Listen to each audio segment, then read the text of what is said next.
하나님 말씀 보겠습니다. 우리 함께 나눌 하나님 말씀은 신약성경 요한복음 20장 1절로 10절까지의 말씀입니다.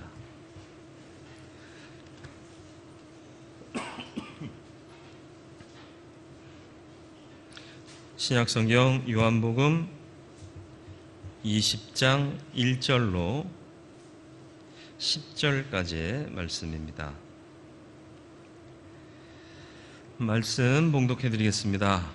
안식 후 첫날 일찍이 아직 어두울 때에 막달라 마리아가 무덤에 와서 돌이 무덤에서 옮겨진 것을 보고 시몬 베드로와 예수께서 사랑하시던 그 다른 제자에게 달려가서 말하되 사람들이 주님을 무덤에서 가져다가 어디에 두었는지 우리가 알지 못하겠다 하니 베드로와 그 다른 제자가 나가서 무덤으로 갈새 둘이 같이 다름질 하더니 그 다른 제자가 베드로보다 더 빨리 달려가서 먼저 무덤에 이르러 구부려 세마포 놓인 것을 보았으나 들어가지는 아니하였더니 시몬 베드로는 따라와서 무덤에 들어가 보니 세마포가 놓였고 또 머리를 쌌던 수건은 세마포와 함께 놓이지 않고 딴 곳에 쌌던 대로 놓여 있더라. 그때야 무덤에 먼저 갔던 그 다른 제자도 들어가 보고 믿더라. 그들은 성경에 그가 죽은 자 가운데서 다시 살아나야 하리라 하신 말씀을 아직 알지 못하더라. 이에 두 제자가 자기들의 집으로 돌아가니라. 아멘. 오늘도 말씀 앞에 섰습니다. 주님 말씀에 귀 기울여 듣게 하시고 들은 말씀이 우리의 심령에 잘 박힌 목과 같이 되어 우리의 중심 되게 하시고 그 뜻을 헤아려 주님 뜻대로 살아가는 성도의 삶을 살게 하여 주옵소서. 성령께서 지혜의 영으로 역사하여 주옵소서. 예수님의 이름으로 기도드리옵나이다. 아멘. 믿는 것과 아는 것은 차이가 있습니다. 그죠? 알아서 믿는 것까지 가지는 못합니다. 못하는 경우가 많아요. 사실은 알면 알수록 믿어져야 되는데 아는 것과 믿음이 분리된 채로 아는 것 자체가 믿음이라고 착각하는 경우가 많습니다. 반대로 믿으면요, 잘 몰라도 믿고 시작하면 점점 더 알아가게 되고 알아갈수록 그 믿음이 더욱 굳세져서 확신에 이르게 되는 경우가 있습니다. 그래서 우리는 먼저 믿고 주님을 알아가는 자가 되어야 하는 거죠. 그래서 항상 주님의 진리의 역사는 하나님이 이미 시작하신 것, 그런데 아직 우리는 알지 못한 것, 이런 모습들이 늘 있습니다. 오늘 본문도 예수님께서 부활하셨어요. 이미 하나님의 역사는 예수님의 부활로 진행되고 있는데 제자들이나 마리아는 아직 알지 못하더라. 이게 이제 인생의 딜레마지만 아직일 뿐이지 아예가 아니라는 사실. 그러니까 아직 모를 뿐이지 이제 알아가면 그 믿음이 확고해지는 거죠. 그래서 예수의 제자들이요, 부활을 알지 못할 때에는요 다 숨어 있습니다. 그죠? 예수님이 골고다에서 십자가에 못 박히실 때에도 여자들과 요한 외에는 다른 제자가 아무도 없어요. 지금도요, 부활하신 새벽에 막달라 마리아가 무덤에 갔다가 주님이 사라진 것을 보고 제자들에게 와서 얘기하는데 다른 제자는 움직이질 않고 베드로와 요한이 달려가잖아요. 그죠? 그런 얘기 들으면 다 같이 달려가야 할 것인데 아직도 두려움이 나머지 제자에게는 남아 있었더라라는 거예요. 그런데 예수의 부활을 확신한 후의 제자들은요, 땅끝까지 이르러 복음의 증인이 되라 하는 그 말씀 그대로 복음 전하다가 다 순교합니다. 예. 목숨을 걸고 나갔다는 거죠. 달라지는 거예요. 그러니까 믿고 알아가는 게 능력이다. 이 사실을 인정하실 수 있기를 바라요. 아는 게 믿는 거 아니냐? 그렇지 않습니다. 어떤 사람이요, 미국에서 커다란 폭포, 어느 폭포죠? 나이아가라? 네, 거기다가 끝에서 끝에다 큰이 아니라 튼튼한 쇠줄을 당겨서 묶은 다음에 거기를 막 왔다 갔다 해요. 고개사입니다. 줄타기 고개사예요. 사람들이 막 박수를 쳤어요. 그러니까 이번에는 홀몸으로 안 가고 한 80kg 되는 짐을 등에 지고 왔다 갔다 한 거예요. 성공했어요. 사람들이 막 박수를 쳤어요. 내가 이 짐을 지고도 안전하게 갔다 오는 것을 여러분 보셨지 않느냐? 내가 사람을 얻고도 다녀올 수 있을 것 같으냐? 그랬더니 사람들이 그럴 수 있을 것 같다고. 그러니까 그 고개사가 이 중에 누구 한 명 나오라 그랬어요. 누가 나왔을까요? 아무도 안 나왔어요. 아는 게 믿는 거라고 착각하는 경우가 이런 경우예요. 봤단 말이지. 잘한다. 너 그럴 수 있는 능력이 있다는 걸 내가 믿는다. 근데 정말 믿는다면 내가 그 등에 업혀서 갔다 올 수 있어야 되는 거예요. 근데 안 가는 거예요. 그러니까 아는 것에서 끝난 거예요. 근데 우리는 아는 걸 믿는다라고 착각하는 경우가 많다라는 거예요. 우리 주님을 믿는 믿음에서도 마찬가지예요. 많이 들어서 익히 알고 있어요. 그러니까 내가 믿는다고 착각해요. 정말 헌신하고 희생하고 다 버리고 따르겠느냐? 고민하고 돌아가게 되는 거예요. 그건 믿는 게 아니에요. 그냥 아는 거죠. 저와 여러분들이 먼저 믿고 알아가는 자 되기를 주님의 이름으로 축원을 드립니다. 이렇게 알아가면요, 그 믿음이 확고하게 되고 소망을 바라보게 되고, 소망을 바라보는 자는 과정에 있는 어떠한 시련도 능히 이겨내게 되는 법입니다. 소망을 든든히 붙잡는 저와 여러분들 되기를 주님의 이름으로 축원드립니다. 부활 사건을 통해서 우리에게 보여지고 있는 두 부류의 사람과 또 한 교훈이 있습니다. 먼저는 막달라 마리아입니다. 막달라 마리아가 새벽이요, 아직 동트기 전이고 어두울 때에 안식일이 끝나자마자 주님의 무덤에 찾아갑니다. 밤에 다니는 거 아니에요. 그죠? 잘 모르세요? 우리나라는 밤에 다녀도 아무 문제 없어요. 그런데 다른 나라는요, 9시 넘어가면 사람들이 안 다녀요. 우리나라처럼 이렇게 다니는 줄 아세요? 우리나라가 살기 좋은 나라인 거예요. 물론 이제 좀 어두컴컴한 뒷골목이나 이런 데는 위험할 수 있지만 그래도 대부분 밤에 다녀도 끄떡없잖아요. 근데 이 당시에는 도적들도 들끓었고 또 맹수들도 있었던 거예요. 그러니까 빛이 비추기 전 어두울 때는 어디서 맹수가 나타나고 어디서 도적이 나타날지 모르는 거라 다니는 거 아니에요. 근데 여자가 혼자 그 무덤에 밤에 가는 거예요. 새벽이라 말하기도 좀 어려운 깊은 어둠 속에서 주님의 무덤을 찾아가는 거예요. 왜 그랬을까요? 왜 그럴 수 있었을까요? 막달라 마리아가 어떤 사람인 줄 아세요? 안 친해서 잘 모르세요? 7 귀신 들렸던 여자예요. 귀신 하나 들려도요, 사람이 막 가요. 근데 7 귀신 들렸으면 얼마나 심했는지 대략 짐작이 되지 않습니까? 주님이 그를 고쳐주셨습니다. 내 삶을 억누르고 있던 모든 것들을 해결해 주셨어요. 그러니까 그 은혜, 그 사랑받은 자니까 주님을 위해서라면 목숨도 두려울 게 없어요. 그 어느 것도 무서울 게 없어요. 주님이 날 살려주셨는데, 이미 난 죽은 목숨과 같았는데 날 살려주셨잖아요. 그러니까 이 밤에도 위험을 무릅쓰고 갈 수 있는 거예요. 저와 여러분들이 이런 믿음 있나요? 기도할 때는 많이들 그러잖아요. 죽을 수밖에 없는 죄인을 용서하셔서 구원하셔서 은혜를 감사드립니다. 요즘은 그런 기도도 잘 안 해.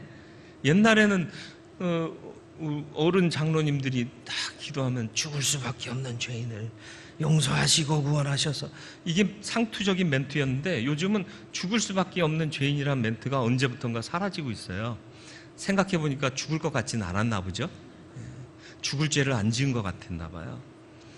근데 어쨌든 믿음으로는, 입으로는 그렇게 시인하면서 과연 내가 죽을 자 가운데서 살림받은 그 감격이 있느냐, 그 은혜에 대한 감격과 받은 사랑만 있으면요, 두려울 게 없어요.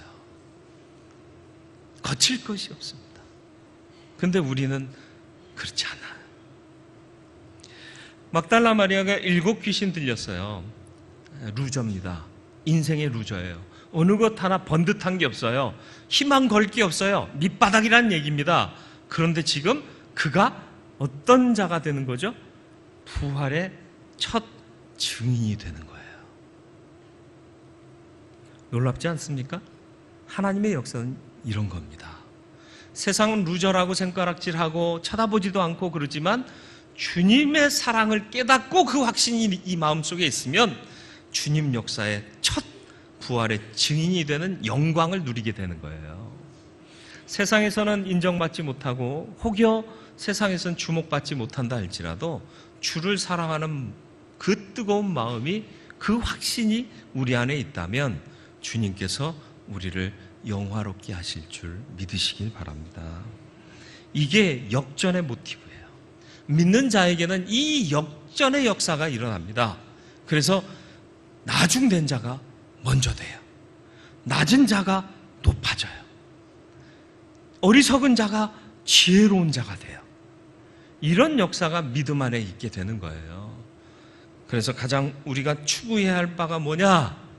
사랑, 확신이다 라는 사실을 잊지 마시기를 주님의 이름으로 축원을 드립니다. 자기에게는 전부였어요. 누가? 여기서 자기란 막달라 마리아고요. 전부이신 분은 예수 그리스도예요. 그분이 날 살려주신 건데, 그러니까 나는 살아도 사는 게 아니에요. 근데 그분이 지금 돌아가셨어요. 제대로 장례도 못 치렀어요. 마음에 걸리는 거예요. 그러니까 위험을 무릅쓰고라도 그분을 다시 찾아가 뵙는 거죠. 신변의 위험, 무서움 이런 것 아무 상관없어요. 제자들이 사실은 이런 일을 했어야 되는데 아직 제자들은 그죠? 아직인 거예요. 아직이라고 낙심할 필요 없어요. 우리 중에도 정말 그 사랑을 깨달은 사람들이 보여요. 그런데 아직 그 사랑을 깨닫지 못한 아직인 사람들도 있어요. 그렇다고 해서 낙심하지 말아요. 믿고 기도하고 구하고 나가다 보면 그 확신 우리에게 주실 줄로 믿습니다. 내가 기도한다고 확신이 생기고 내가 기도한다고 굳건한 믿음이 생기느냐? 아니에요. 믿음은 누가 주시는 거죠? 하나님이 주시는 거예요. 믿음조차도 하나님의 선물입니다. 그런데 하나님은 간절히 찾고 찾으면 원하는 자에게 주시는 분이라.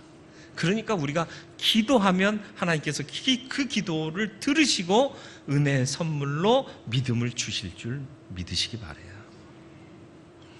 막달라 마리아와 같은 루저가 영광의 자리에 서는 역전의 역사가 하나님을 믿는 믿음 안에서 있는데, 그 역전을 일으키는 힘은 뭐냐? 확신과 사랑이다. 이 사실을 기억하면서 저와 여러분들이 확신과 사랑 갖고 나아가는 인생 되기를 축원합니다. 두 번째로 베드로와 그 다른 제자 이렇게 표현하고 있는데, 나 요한 이렇게 표현하지 않고 그 다른 제자 이렇게 표현하고 있죠. 십자가상에서도 예수께서 십자가에 달리실 때에도 역시 요한은 그 자리에 있었던 사람이죠. 무덤이 열리고 시신이 사라졌다 이 얘기를 들은 제자 둘이 달리기 시작합니다. 베드로와 요한인 거죠. 베드로는 40대예요. 요한은 아직 20대가 되지 않은 청년입니다. 누가 더 빨랐게요? 두말하면 잔소리죠. 예. 요한이 먼저 도착했어요. 근데 이게 안에 들여다는 봤는데 들어가진 않았어요. 그리고는 기다렸다가 베드로가 먼저 들어간 후에 자기도 따라 들어갑니다. 별것 아닌 사실인 것 같지만 이 이야기에 보면 요한이 베드로에 대한 배려가 있는 거예요. 배려가 있어야 그 공동체는 살아날 수 있고요, 행복할 수 있고요, 암울하지 않습니다. 배려가 없으면 그 공동체 암울해지는 거예요. 네, 내가 젊어서 일찍은 도착했어요. 그러나 먼저 들어갈 것은 아니다라는 거죠. 그러니까 수제자의 신 베드로 선생님이 들어가신 후에 내가 따라 들어가도 아무 문제가 없어요. 내가 먼저 왔다고 내가 먼저 가는 게 아니에요. 네. 배려와 질서가 무너지고 있는 공동체 안에 배려와 질서를 세울 수 있게 되기를 바랍니다.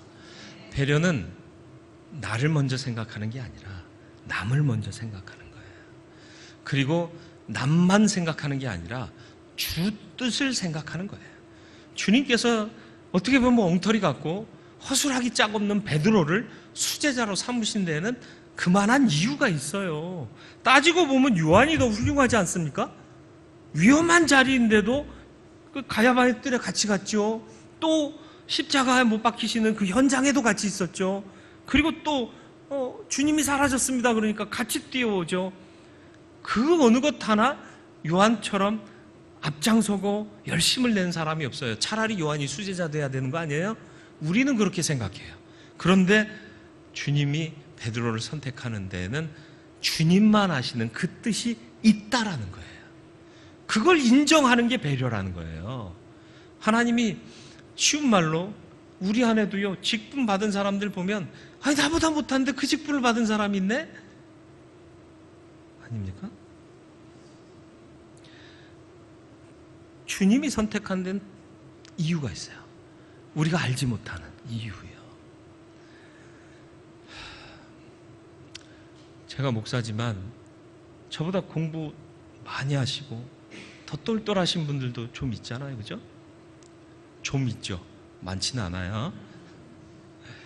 근데 왜 그분들을 설교자로 안 세우고 말 실수도 잘하고 단어도 생각 안 나서 버벅거릴 때도 많은 이 사람을 목사로 세우셨을까요?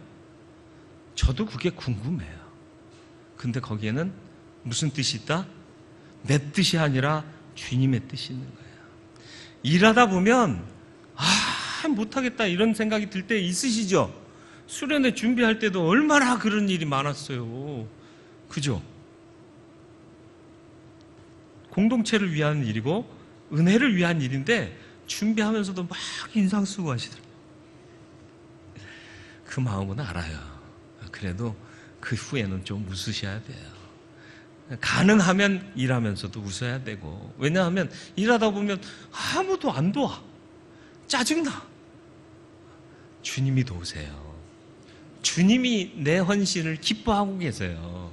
그러니까 사람들을 둘러보니까 자꾸 인상이 쓰여지는 거예요.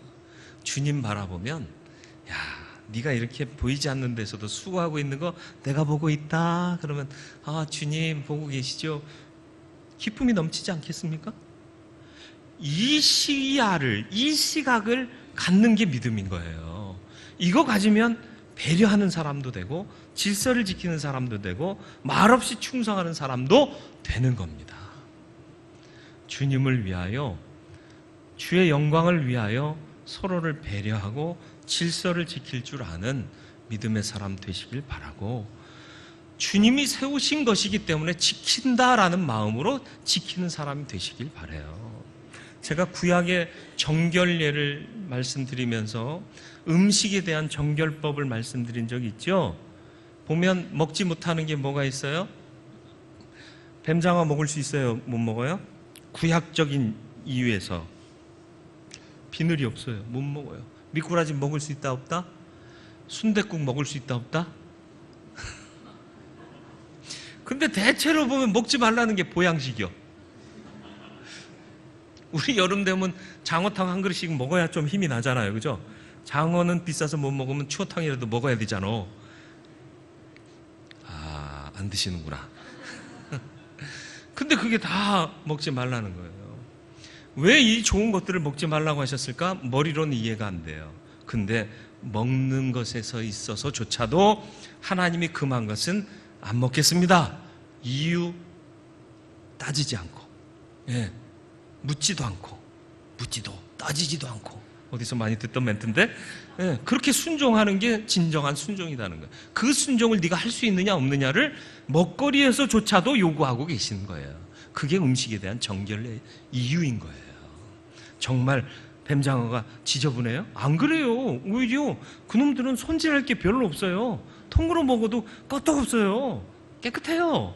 근데 하나님이 정하다 부정하다 정하신 것은 당신의 기준이다라는 거죠. 그걸 인정하느냐 마느냐가 믿음이냐 아니냐를 결정하는 거예요. 그러니까 교회도 하나님이 세우셨기 때문에 거룩한 곳이 되는 거예요. 그렇지 않으니까 저놈의 교회 이런 얘기가 나오는 거예요. 그 믿음이 있어야 된다라는 것입니다. 믿음 안에서 배려하고 질서를 갖는, 질서라는 게 뭐예요? 하나님이 정하신 것에 대한 인정이라는 거죠. 그걸 할 수 있는 저와 여러분들이 되기를 주님의 이름으로 축원을 드립니다. 이 사건을 통해서 우리에게 주시는 교훈이 뭐예요? 이미와 아직이에요. 이미 하나님의 역사는 진행되고 있어요. 그런데 사람은 아직 안 돼요. 그러나 하나님은 그 아직 안 되는 사람들을 기회 주셔서 믿게 하신다는 사실이죠. 이게 은혜인 거예요. 이 은혜를 저와 여러분들이 깨달아 알 수 있기를 바랍니다. 그래서 늘 그 은혜를 붙잡기 위해서 달려가는 삶을 사실 수 있기를 주님의 이름으로 축원을 드립니다. 우리가 하나님의 뜻을 다 알 수 없어요. 근데 많은 사람들이 하나님의 뜻을 알고 싶어 해요. 거기서 괴리감이 생기는 거예요. 몰라도요, 가라 하시면 가면 되는 거예요. 그러면 역사는 이루어지는 거예요. 우리가 하나님의 뜻을 알지 못하는 이유는 단순해요. 우리가 경험해보지 못한 부분이기 때문에 그래요. 하루살이와 매미와 개구리가 같이 만나서 놀았어요. 날이 어두워졌어요. 매미가 개구리하고 하루살이한테 말합니다. 얘들아, 오늘은 날이 저물었으니 내일 만나 그랬습니다. 개구리는 그랬지만 하루살이는 내일이 뭐야? 다음 날 만나서 노는데 하루살이는 없었습니다. 한참을 재미있게 노는데 늦가을 초겨울이 다가왔습니다. 개구리가 매미한테 말합니다. 야, 올해도 다 갔네. 겨울 지나고 내년에 만나. 그랬더니 매미가 내년이 뭐야? 다음 해에 눈 떴는데 개구리만 눈 떴죠. 무슨 얘기를 하려는지 아시겠어요? 내가 경험 못하면 인지할 수 없어요. 하나님의 세계는 우리가 경험 못한 세계예요. 그러나 그것을 인지할 수 있는 방법이 있는데 뭐냐? 성령의 역사죠. 믿음 주시면 보지 못하는 것을 보게 되는 거예요. 그래서 눈을 떠서 보는 게 아니라 영의 눈을 떠서 보게 되는 거예요. 내 눈 주의 영광을 보내. 우리 가운데 서신 주님. 예? 그게 뭐예요? 눈으로는 볼 수 없지만 믿음의 눈을 뜨면 영광도 보이고 우리 가운데 역사하신 주님도 보이게 되는 거예요. 그 믿음을 갖는 저와 여러분들 되길 바라요. 그리고 주신 소망이 있다면 그 소망을 끝까지 붙잡고 달려가야 돼요. 아직 아닐지라도. 바울의 삶이 그러했잖아요. 내가 표대를 향하여 달려가노라. 주께서 주신 사명 마치기까지는 내 육신의 안일함과 목숨조차도 귀한 것으로 여기지 않는다. 산토끼가 막 달려가는데 그걸 보고 있던 사냥개가 뛰기 시작합니다. 동네 개들이 사냥개가 뛰는 걸 보고 같이 뛰어요. 개들은 희한해. 한 놈이 뛰면 다 뛰어. 그죠? 앞에서 뛰는 사냥개는 토끼를 바라보면서 뛰어요. 근데 뒤에서 따라온 이 스키들은 웃자고 한 얘기예요. 네, 우리 쓰는 그 표현이잖아요. 그 개들은 뭘 보고 뛰죠? 앞에 가는 사냥개 궁뎅이만 보고 뛰는겨. 한참을 열심히 뛰다 보니까 숨이 턱에 차네. 그러니까 뒤에서 뛰던 개들이 야, 우리가 왜 뛰냐? 아, 힘들어 죽겠다. 그러고 집에 갔어요. 근데 사냥개는 끝까지 뛰어서 토끼를 잡았습니다. 무슨 얘기를 하려는지 아시겠어요? 목표를 분명히 보고 뛰는 사람은 결과를 얻습니다. 그러나 목표 없이 그저 남 뛴다고 같이 뛴 사람들은 허무함만 가지고 다 뿔뿔이 흩어질 수밖에 없는 겁니다. 저와 여러분들이 주님 주신 표대를 바라보고 있는 자입니까? 아멘. 그렇다면 그 표대를 향하여 달려가면 반드시 그 표대를 통하여 주시고자 하는 하나님의 영광을 내 것으로 받아 누리게 되는 축복을 누리게 될 줄 믿습니다. 이미 하나님은 역사하고 계세요. 그러니까 우리는 아직 아닐지라도 달려가는 삶을 살아야 한다라는 것을 잊지 마시기를 축원합니다. 막달라 마리아를 통해서 역전의 모티브를 우리에게 보여주셨습니다. 세상이 인정하지 않는 루저라 할지라도 하나님 믿는 뜨거운 사랑과 확신이 있으면 영광의 사람으로 바꿔주실 줄로 믿으시길 바라요. 역전의 모티브를 믿음으로 이해할 수밖에 없어요. 믿는 자.